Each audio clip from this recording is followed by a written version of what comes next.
The first thing Mara noticed about the village was how quiet it was. Not peaceful quiet. Not the kind that lets you breathe. This was different. Heavier. Like the silence wasn't empty, it was watching. The bus dropped her off just before dusk. No station. No sign. Just a narrow road cutting through hills that looked untouched for decades.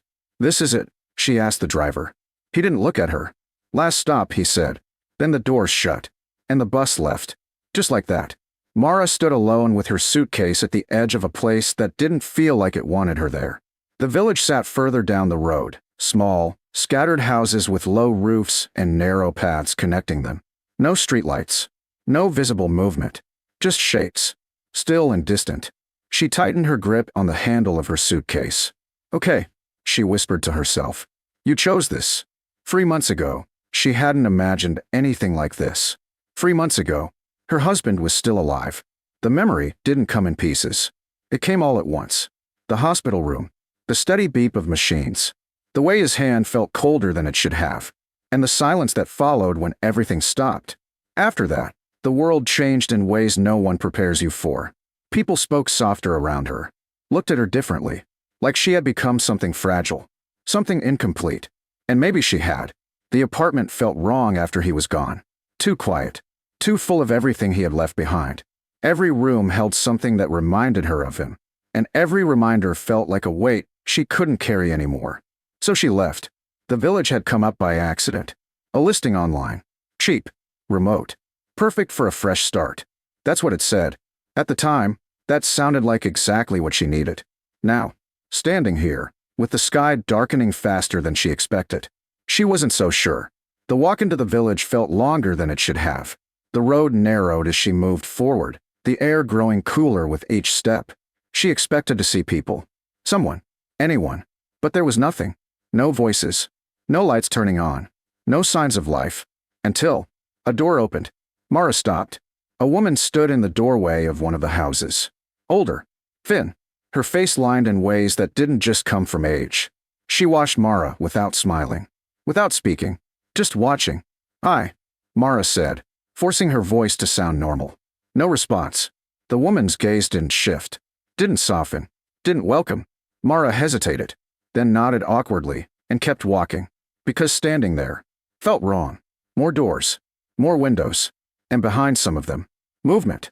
Subtle. Quick. People watching. Not stepping outside. Not saying anything. Just observing. Mara's grip tightened on her suitcase. Her steps quickened slightly. Just nerves, she told herself. They're just private. But even that didn't feel right. Her house was at the far end of the village. The listing had described it as modest. That was accurate. Small. Single story. Wooden. With a narrow porch and a roof that looked recently repaired. That was one of the few reassuring things. Someone had taken care of it. At least recently. The key had been left under a stone. Just like the message said. Mara found it easily. Which somehow made it feel even stranger. She unlocked the door. Stepped inside. And paused. The air was cool. Not stale. Not abandoned. Just unused. The space was simple. A small living area. A kitchen. 1 bedroom. Minimal furniture. But everything was clean. Too clean. Like someone had prepared it. Not long ago. She closed the door behind her slowly. The sound echoed softly. And for a moment, she felt it again. That same feeling from outside. Like something had shifted. "You're just tired," she said out loud. Her voice sounded louder than it should have. The room seemed to hold on to it. She set her suitcase down. Walked through the house. Checked the rooms. Opened cabinets. Looked for anything that might make this feel normal. Everything was exactly where it should be. And somehow, that made it worse. The first night, she didn't sleep. It wasn't fear. Not exactly. It was awareness. Every small sound stood out. The creak of wood. The faint movement of air. Something tapping lightly against the side of the house. She lay in bed, staring at the ceiling, listening. Waiting. For something she couldn't name. At some point, she realized something. There were no other sounds. No distant conversations. No footsteps. No animals. Nothing. For a village. It was too quiet. Morning came slowly. Light filtering through the window in thin, pale lines. Mara sat up, her body stiff from a night without rest. For a moment, she felt normal. Just someone in a new place. Starting over. Then she remembered. She got up, walked to the window, and looked outside. The village was awake, but not alive. People moved. Slowly. Purposefully. But not like people usually do. No one talked. No one laughed. No one even seemed to acknowledge each other. It was like everyone was following the same invisible pattern. Mara stepped outside. The air felt colder than it had the night before. Sharper. A man walked past her. Close enough to notice. Close enough to speak. "Good morning," she said. He didn't stop. Didn't respond. Didn't even look at her. He just kept walking. Mara frowned. Okay. Another person. A woman this time. Mara tried again. Hot. The woman's head turned slightly. Just enough to see Mara. Then she looked away. And kept walking. No words. No expression. Nothing. Mara stood there, unsettled. "This is weird," she whispered. And then, she felt it. Eyes. Watching. She turned slowly. Across the village. From windows. From doorways. From behind corners. People. All looking at her. Not openly. Not directly. But enough that she could feel it. Her chest tightened. "This isn't normal," she said under her breath. She turned back toward her house. Walking faster now. Because whatever this place was, it wasn't what she thought. And something about it. Something she couldn't explain yet. Felt wrong. That night, it got worse. The sound woke her. Soft, but clear. Footsteps. Outside. Mara sat up instantly. Her heart racing. The room was dark. The kind of dark that feels thicker than it should be. The footsteps moved slowly. Not random. Not wandering. Circling. Around the house. Her breath caught. She didn't move. Didn't make a sound. Just listened. One step. Then another. Careful. Measured. Like whoever it was. Didn't want to be heard. But wanted her to know they were there. The steps stopped. Right outside her window. Mara held her breath. Silence. Then, a shadow passed across the glass. She flinched. Her heart slammed against her ribs. Someone was there. Standing just outside. Watching. And then, slowly, the shadow moved on. The footsteps continued. Circling again. Like a pattern. Like a routine. And Mara lay there, completely still, realizing something she hadn't wanted to admit before. This village wasn't just quiet. It was hiding something. And somehow, she had walked straight into it. Mara didn't sleep after that. She stayed exactly where she was. Eyes fixed on the window. Body tense long after the footsteps faded. Her mind kept replaying it. The pacing. The pause. Its shadow. It hadn't felt random. It had felt deliberate. Like whoever had been outside wasn't just passing through. They were checking. Watching. Waiting. By the time morning came, exhaustion settled into her bones. But it didn't dull the feeling growing in her chest. It sharpened it. Something was wrong here. And pretending otherwise wasn't going to make it go away. She got up slowly, moving toward the window. The village looked the same. Quiet. Still. People moving in that same slow, measured way. But now she saw it differently. Not as strange. As controlled. Like everyone was following rules she didn't understand. She stepped outside again. This time, she didn't try to greet anyone. She just watched. Observed. Learned. A man walked past her again. Same path as yesterday. Same pace. Same empty expression. A woman followed a few steps behind. Not speaking. Not reacting. Just moving. Mara's eyes narrowed slightly. Same route, she whispered. She waited. Watched longer. And then she saw it. At the far end of the path, both of them turned at the exact same spot. Without hesitation. Without looking. Like they had done it 100 times before. Because they probably had. Her stomach tightened. This wasn't just a quiet village. This was a pattern. And she didn't fit into it. Not yet. She turned slowly, scanning the rest of the area. The same thing was happening everywhere. People walking. Turning. Stopping. Starting again. All at different points. But always repeating. Her pulse picked up. They're not just living here, she murmured. They're following something. A sound behind her made her turn. The older woman from the first night stood there again. Closer this time. Much closer. Mara stiffened slightly. The woman's eyes locked onto hers. Not curious. Not welcoming. Studying. Mara forced herself not to step back. "Do you live here?" she asked. The woman didn't answer. Didn't blink. Just looked at her. Mara tried again. "What is this place?" Still nothing. Then, slowly, the woman tilted her head. And for the first time, she spoke. "You shouldn't be outside at night." The voice was dry. Rough. Like it hadn't been used much. Mara's breath caught. "What?" The woman didn't repeat herself. "You shouldn't be outside at night," she said again. just as flat. Mara frowned. I wasn't outside. The woman's gaze didn't shift. But something was, she said. A chill ran down Mara's spine.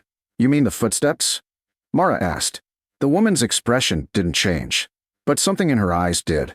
A flicker. You heard them, she said. It wasn't a question. No one else did. Mara asked.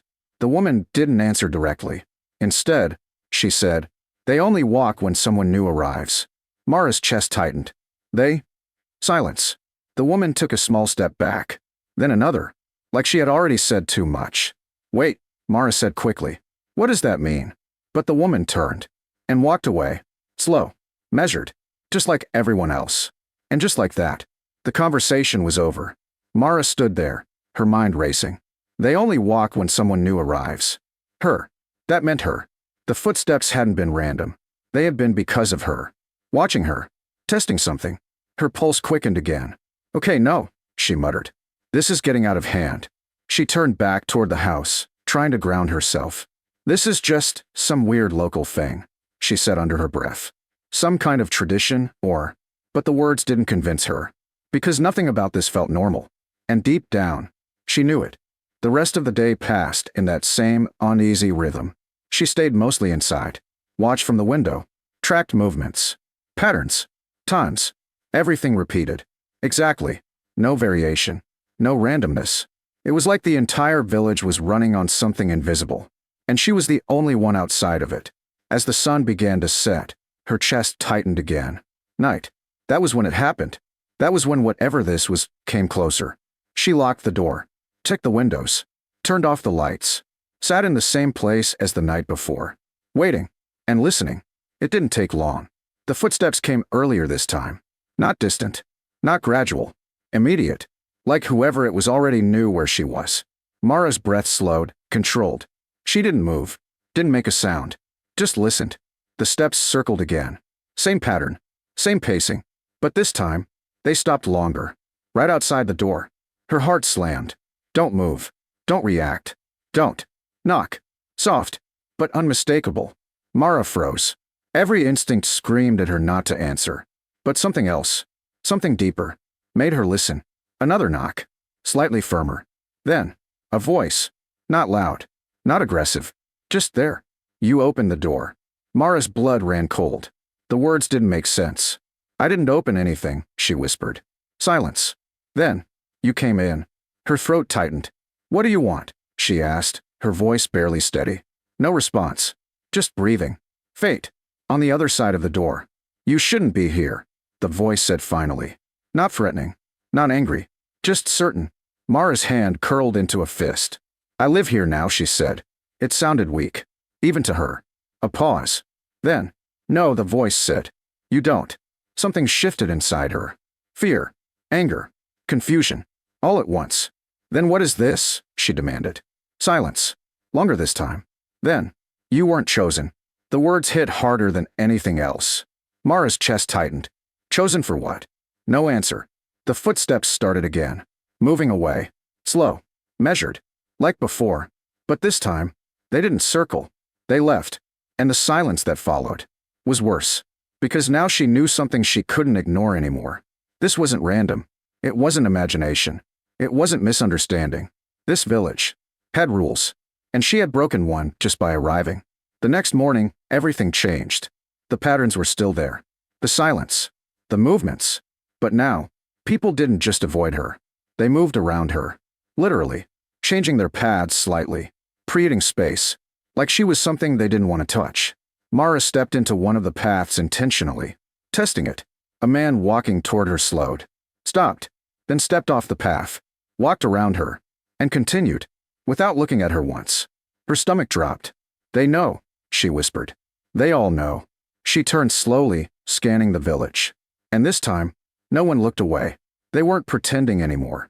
They were watching her openly now. Every single one of them. Not with curiosity. Not with fear. With certainty. Like they had reached a conclusion. And she wasn't part of it. Her chest tightened. Okay, she said under her breath. That's enough. She went back inside. Closed the door. Locked it. Then leaned against it. Her breathing uneven. This place isn't safe, she said. The words felt real now. Not dramatic. Not imagined. Real. She looked around the house. At the space that had felt like a refuge just 2 days ago. Now it felt like something else. A boundary. A line she had crossed. You weren't chosen. The words echoed in her mind. What did that even mean? Chosen for what? And more importantly, what happens to people who aren't? Her gaze moved slowly across the room, then stopped. The floor. Near the center. A slight shift in the wood. Subtle. But there. Her pulse quickened. She stepped closer, crouched slightly, ran her fingers along the edge. A seam. Barely visible. But intentional. Her breath caught. No way. She pressed down lightly. Nothing. Then tried again. Harder. A soft click. The section shifted. Just slightly. Her heart started pounding. Of course there's more. She pulled at the edge carefully. The panel lifted, revealing darkness beneath.